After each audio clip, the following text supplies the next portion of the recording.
Malapit na ang Halloween at isang serye na puno ng takot at kababalaghan ang mapapanood sa TV, kung saan isa sa mga bida, Pinoy. May report si Theresa Redula.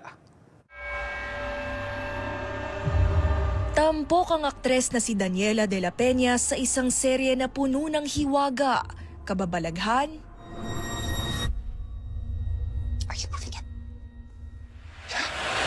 at katatawanan sa palabas na pinamagatang Ezra, ang kwento ng isang bampirang university student na tila laging naghahanap ng kanyang susunod na nobyo o biktima at ang kanyang best friend, matapang, palaban at makabuluhan. Walang iba kundi isang Pilipina. It's a lot of blood, it's a lot of chaos, it's a lot of comedy, but it's a lot of fun for sure. Just being a young Filipina first generation, it was easy to connect with her because I understood her ins and outs, what really lit her fire, what she was passionate about, especially when it came to diversity and really bringing it around her everyday life, how to tackle it. Malaking bagay para kay Dela Peña na makuha ang papel ni Gwen Garcia at maging bahagi sa inaabangang horror comedy series. Pati mga pamilyar na kwento mula Pilipinas, ibinida sa Canadian television. At one point in the show, Gwen talks about yung mga aswang in the Philippines and the history of that.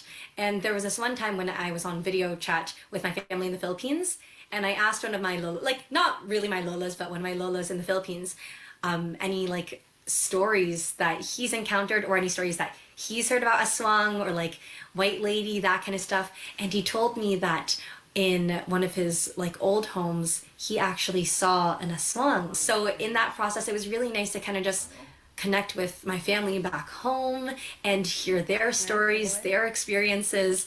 Because, you know, in Canada, you don't really experience those kinds of stuff. There aren't really that many superstitions. Pagtitiyak niya, makaka-relate ang maraming Pilipinong nasa Canada. Mapabiruan o seryosong usapan. And yes, I'm a part of this university's diversity club. What's your diversity?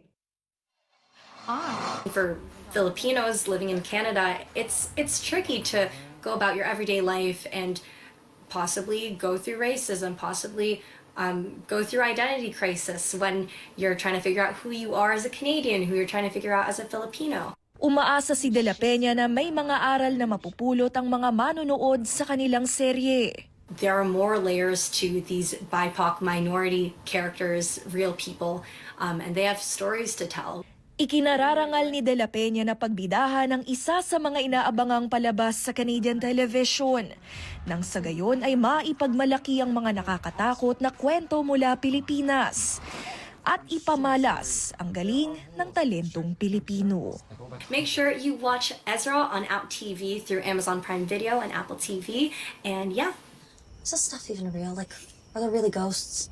Ipapalabas din ng Ezra sa Ireland at UK. Theresa Redula, OMNI News, Toronto.